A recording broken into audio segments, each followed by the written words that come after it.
Hey Sneak Peekers, I'm Owen Myers, and I'm here at South by Southwest for the world premiere of The Surfer.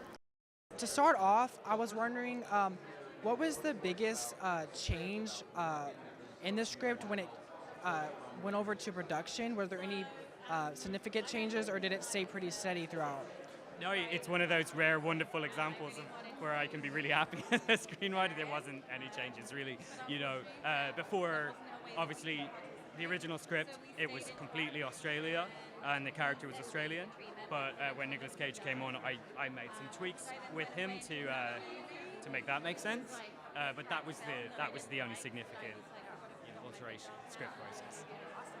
And while writing the script, what significant themes or feelings did you want the audience to take from it?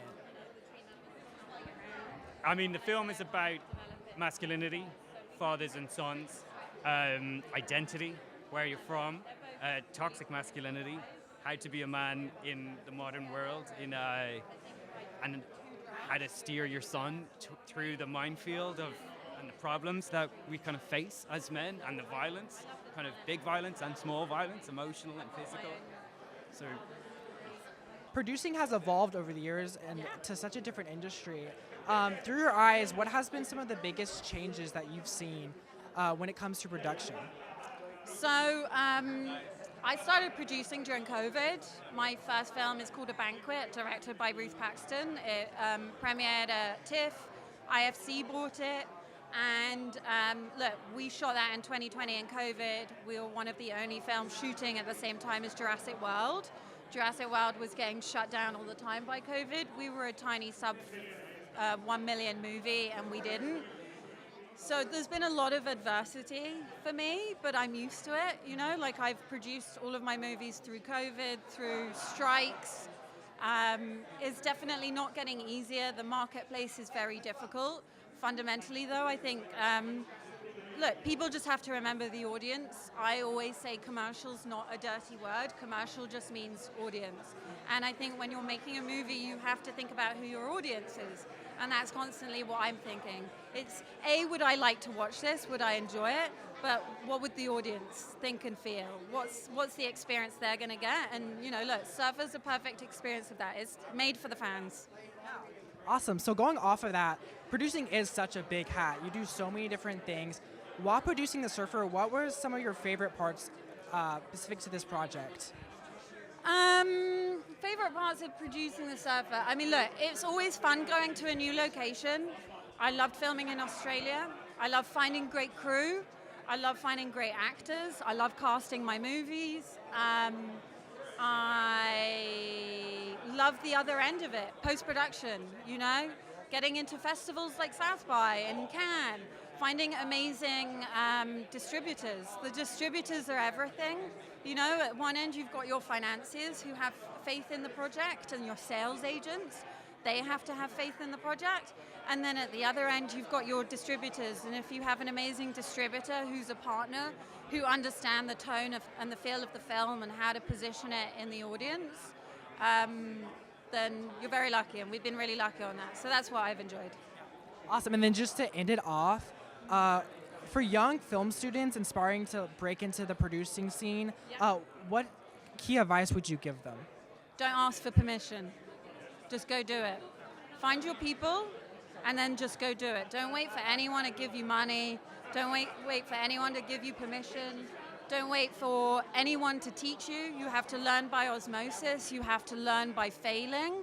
You have to learn by looking around in the room and realizing that you're the grown-up. There's no grown-up that's going to come save you when the shit hits the fan. And those learning experiences, they make you even better and better at the job.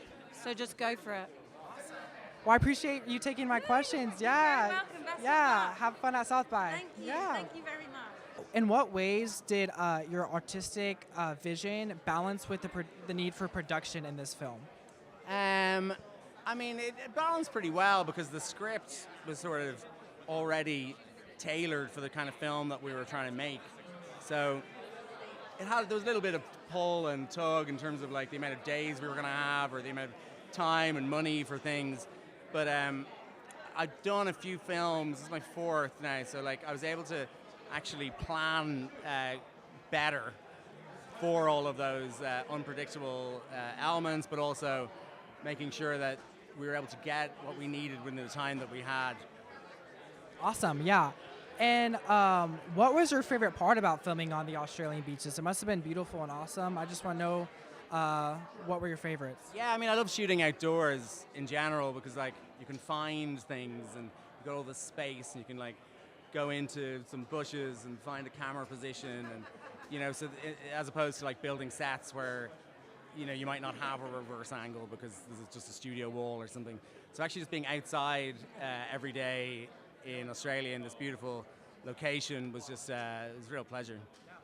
Awesome. And then also, what feeling or themes do you want your audience to take from this film? I mean, there's a theme of, like, redemption, there's themes of, you know, masculinity in crisis, there's themes of identity crises going on, and yeah, escape, I suppose, and, like, finding what it is the character wants versus what needs. So, like, him actually finding what he needs in life, it being more simple than what he believes materialistic kind of achievements will get him, you know. So all of those things are in there.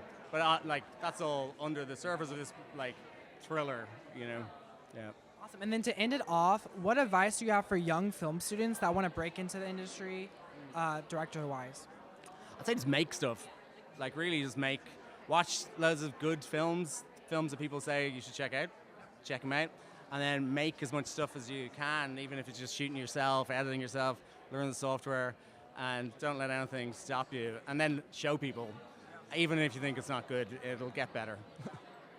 The script came across your desk. What drew you to the character?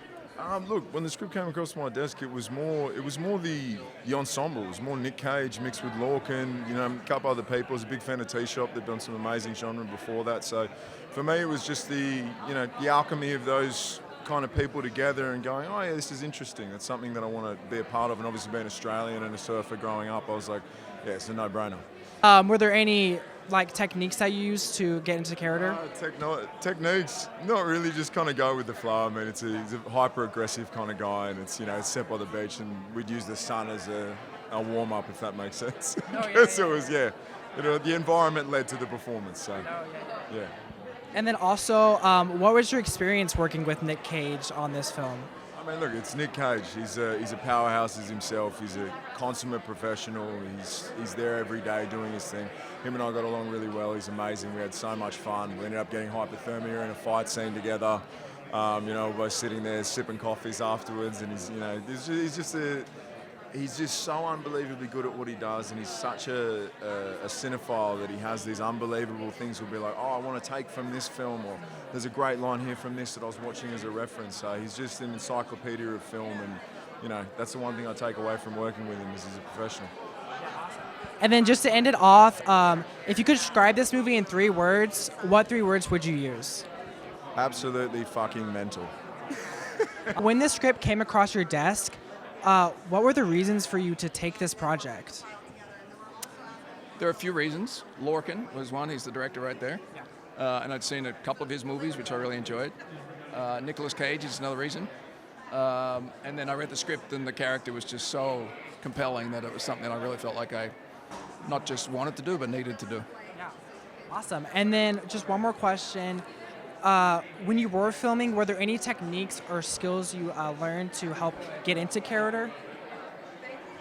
Look, you have your skills that you learn over time, and ones that if you ever went to school, that you learn and all that kind of stuff. But I kind of just wanted to let this character evolve on set and see what happens. So I really just, you learn your lines, you go through the stuff, and you prepare going into it. But then I wanted to see what happened on set and kind of find it there. Thank you for watching. Like and subscribe, and follow us on our socials.